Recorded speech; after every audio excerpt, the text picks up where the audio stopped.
প্রাচীন কুলিয়া গ্রামের স্বরূপনারায়ণের মেলায় উপচে পড়া ভিড়।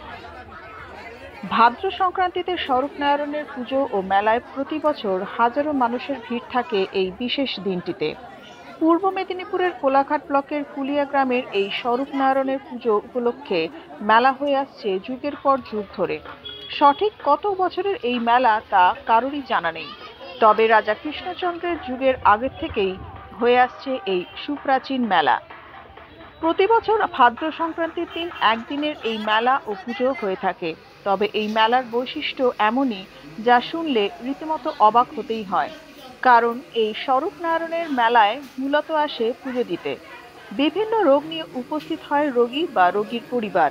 কেউ বা মানত করে থাকেন রোগের সমস্যার সমাধান হলে এই স্বরূপনারায়ণের কাছে পুজো দিয়ে যাবেন। তবে সেই মন্দিরে আসেন মূলত যারা ছোট অবস্থায় কথা বলতে পারে না বা মানুষের শরীরের চামড়া সমস্যা এরকম বহুবিধ রোগ নিয়ে। তবে মজার ব্যাপার, এই মন্দিরে পুজোর উপকরণ হিসেবে দিতে হয় কথা বলতে না পারায় তাদের জন্য ওল দিয়ে পুজো, আবার যাদের চামড়ার সমস্যা তাদের চুন দিয়ে, আবার কোনো কোনো রোগের পুজোর উপকরণ হিসেবে ঝাঁটা কাঠিও দেওয়া হয়। যদিও বিজ্ঞানের যুগে এর কতটা ভিত্তি আছে তা প্রশ্ন থাকলেও, তবে মানুষের কাছে ভগবানের প্রতি বিশ্বাস ও আস্থা হয়তো আছে বলেই যুগ যুগ ধরে এই কুলিয়া গ্রামের স্বরূপনারায়ণ মন্দিরে এই বিশেষ দিনটিতে হাজার হাজার মানুষ উপস্থিত হন রাজ্যের বিভিন্ন প্রান্ত থেকে। তবে আজ সেই বিশেষ দিন, অর্থাৎ আজ ভাদ্র সংক্রান্তি, তাই সকাল থেকে উপচে পড়া ভিড় এই কুলিয়া গ্রামে। কেউ দিতে এসেছেন পুজো, আবার কেউ দেখতে এসেছেন মেলা। সকাল থেকেই তাই জমজমাট কোলাঘাটের এই কুলিয়া গ্রাম। কোলাঘাট পূর্ব মেদিনীপুর থেকে সত্যম নিউজের বিশেষ রিপোর্ট। আপনাদের সাথে আমি সুদীপা। দেবব্রত রায়। মেলা বলতে বর্তমানে এখন আমার 53 বছর বয়স। বাবার মুখে এবং ঠাকুমার মুখে শোনা, এটা দীর্ঘ বহু বছরের কৃষ্ণচন্দ্র রাজার আমল থেকে এই পুজোর প্রচলিত চলছে। রাজা কৃষ্ণচন্দ্রই আমাদের এই সম্পত্তিগুলো দিয়েছিলেন। বাবার বিশাল সম্পত্তি, আগে যে সম্পত্তি ছিল বর্ধমান, বাঁকুড়া, বাবার মুখে শোনা, ঠাকুমার মুখে শোনা, এবং মেদিনীপুর পূর্ব পশ্চিম এখন বিভক্ত হয়েছে, তখন বিভক্ত হয়নি। তা এই ঠাকুরের যে মাহাত্ম্য যে পেয়েছিলেন। আমি কানাইচক থেকে আসছি। এখানে অনেক লোকের মুখে শুনেছি বাবার এখানে অনেক কিছু সফল হয়, আমি বিশেষ করে ওই জন্য এসেছি পুজো দিতে। আমারই নিজের হয়েছে।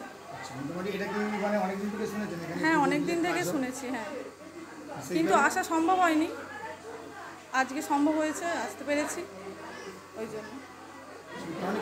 হ্যাঁ, পুজো দিতে এসেছি বাবার কাছে। আমার নাম সুব্রত রায়। এ রাজা কৃষ্ণচন্দ্র রানীমা পর্যন্ত এসেছিলেন। এতে বেনিমাধব ছিলেন পঞ্জিকায়। আজকে যে আমাদের পুজোটা মেলাটা হয়, এটা বহুত পুরনো প্রাচীন পুজো এবং প্রাচীন মেলা। ঠিক আছে, তখনকার যুগের রানীমা কৃষ্ণচন্দ্রের যে স্ত্রী, উনিও পর্যন্ত এখানে এসছেন, মেলাতে এসছেন। ঠিক আছে, এটা হচ্ছে স্বরূপনারায়ণের মেলা। ঠাকুর নারায়ণের যে কচ্ছপ মূর্তি ধারণ করেছিল, সেই সময় এই নারায়ণ শিলাই এখানে আছে। এর প্রত্যেক দিন আমাদের সেবা পূজা অর্চনা হয়, প্রত্যেক দিন, দৈনন্দিন, কোনো দিন বন্ধ থাকে না। ঠিক আছে, আগেকার যেরকম প্রাচীন পুজোতে যেরকম হচ্ছিল, লোক এই ওলের জন্যে ওল দিয়ে পুজো দেয়, কথা যারা না বলতে পারে তারা ওল দিয়ে পুজো দেয়। যেমন চুনের জন্যে, ছুলুতির জন্যে চুনটা দেয়, বুঝতে পেরেছেন। আর হচ্ছে নুন দেয়, পেচ্ছাপ যারা করে তারা করে।